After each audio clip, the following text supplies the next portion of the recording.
You have a couple of jokes about Donald Trump, which I'm not going to spoil. Partly because Well, it's a fairy tale ending, so Donald Trump contracts HIV at the end.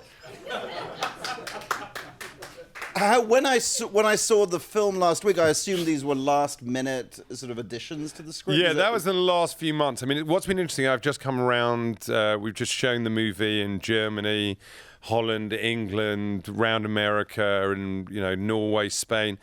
And when Donald Trump contracts HIV, people are standing up and applauding.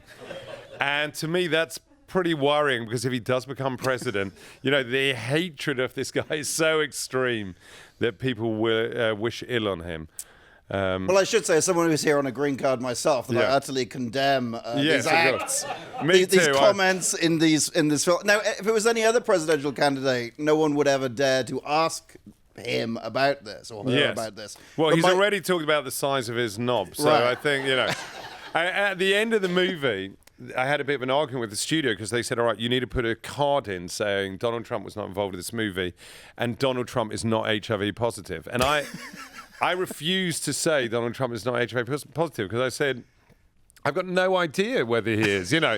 Show me your STD card and prove it, because he's had a number of lovers, and what I don't want is God forbid he is HIV positive, he's contracted somebody and he sleeps with somebody and I get sued because they've heard in my film that he's not.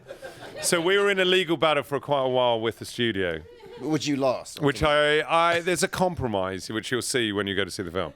And are you worried? I'm just generally worried in case. I'm worried for any number of reasons in case if Trump does become president. But does that concern your future visa possibilities? Yes, I once interviewed Trump as Ali G. I tried to get some money of him to fund a project I was doing called. I was trying to build an ice cream glove that.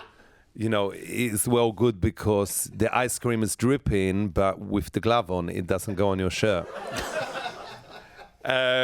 So that was a number of years ago. So we have had, he's had to make some comments about me over the years. But listen, I think there are certain things that you don't joke about. And, this is a subject that, can potentially bring misery and horrific things for millions of people, which is why you shouldn't vote for him.